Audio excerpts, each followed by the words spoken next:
Yo, Smelly Randy here, coming to you with another Think Outside unboxing video. This is the third monthly subscription box. I am coming to you from a nice remote cabin up on Vail Pass. We weren't really expecting too much snow, but there's about 4 inches on the ground right now. And what better time to show you the weather box from Think Outside boxes. So let's dig in and show you what's in here. Let's go!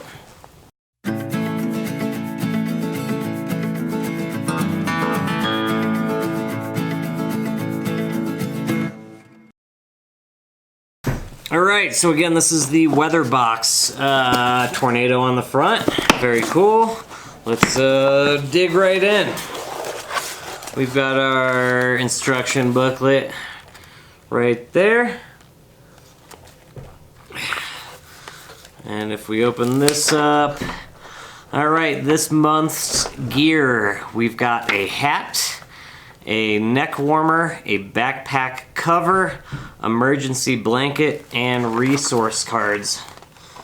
Have a look-see there. Whoop. Very cool, all things super useful out when the weather is not cooperating. So let's dig right in. Alright, emergency blanket. These things are great. I keep one in my truck at all times in case I end up on the side of the road in a ditch and it's snowing or whatever. I keep one in my backpack. Always a good thing to have. We've got some Learn and Live cards. These are basically kind of like flashcards showing you different types of clouds and how to identify them. Let's see if I can get that to focus. This is the neck warmer, something I've recently started wearing a lot actually. There's so many different ways you can wear them, and actually all the different ways can be seen right on the packaging here. Inside the booklet, it also shows you all the different ways, so if you throw this away by accident, just refer to the booklet.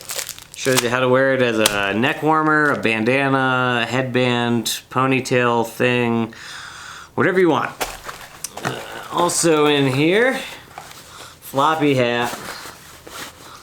Love me a floppy hat. Oh my god, it fits me. I have a big head too. I do have one of these. I typically wear it in the desert when the sun is just relentless and it's fully exposed. Gotta cover up the nose, gotta cover up the neck and ears. Big fan of floppy hats. My girlfriend hates how I look in a floppy hat, but I wear it anyway. This is actually the backpack rain cover. Absolutely essential to keep your gear dry if it does start raining. A lot of backpacks do have rain covers built in, but a lot also do not. So great that you have this one that you can put on your backpack from the initiation box, the introductory box. This is great for that backpack. And then also in here, we've got 2 balloons, a rubber band, and a straw. And what these are for, let's open up the book here, is that there's actually, I don't know, like 3 to 5 different activities that you can do with your kids.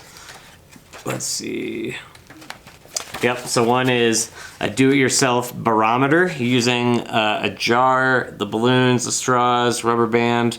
You do need a couple extra things like scissors, stuff that you would just have around the house, a jar. So that's one of the activities. Here's 2 more activities. One dealing with electricity and lightning, using the balloon to generate static electricity and light up a light bulb. There's also a do-it-yourself wind vane, using a pencil and straw. So that's very cool. What else? And then if you start going through the book here, I'll just go through some of the pages here. The first one's weather, second one is climate. We get into clouds and how they form and how precipitation occurs, identifying clouds, and then this is an activity where you can observe clouds every day and then compare them and what your prediction is for those clouds. All right, and then here's a big one for me, thunderstorms and lightning. Here in Colorado, mountain weather is super unpredictable. I've found myself on top of a mountain when a storm rolls in, and I was pretty sure I was gonna get struck by lightning, to the point where I could feel the electricity raising the hair on my arms. You could actually hear electricity buzzing off of the rocks, which I didn't even know was a thing. And then at that moment, I was pretty sure I was gonna get struck by lightning. So there's some educational information in here about thunderstorms and lightning and what to do, seeking shelter, avoiding tents and bodies of water. So that is super important. On the flip side of that, there's pages here on how to deal with hot weather when maybe there are no storms, but it's just sunny and hot and you're dehydrating.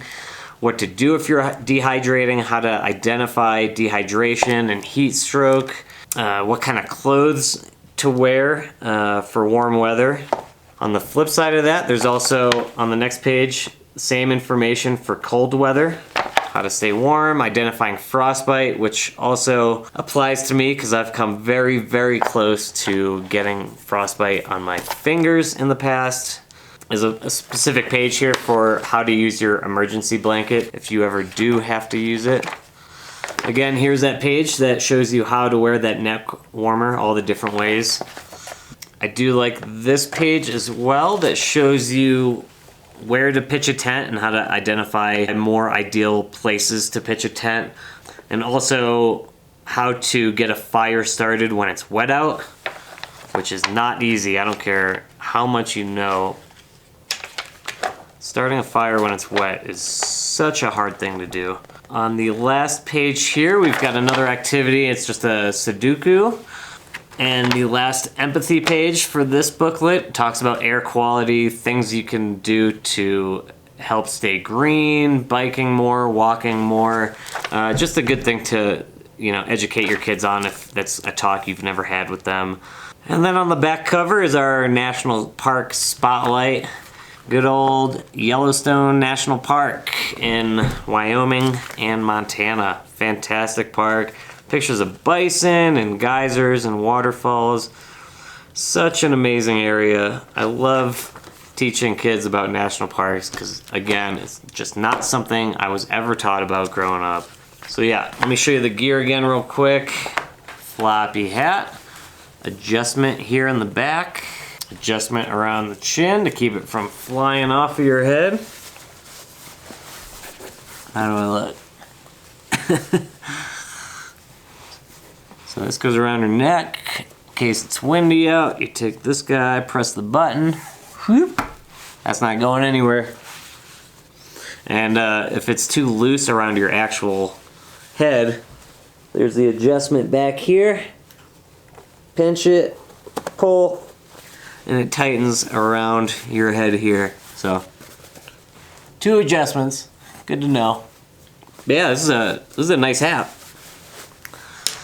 As always, I'm surprised it fit in this little box and actually holds its shape really well. So that's great. If you haven't seen these emergency blankets and like sleeping bags and jackets, it's basically the same type of material that you might see runners using before and after a marathon. It's like this foil. So yeah, just drape yourself in that. In case you're wondering, this is 130 by 210 centimeters. So, good size. So that's it. That is your third Think Outside box that you should receive. And again, it's the weather box. If you haven't gotten any of these yet, check them out at thinkoutsideboxes.com. I will put a link down in the description. Or check them out on any major social media platform at Think Outside Boxes. To those who are making these Think Outside boxes, keep it up. I love them. Even though I don't have kids, I totally support what you guys are doing.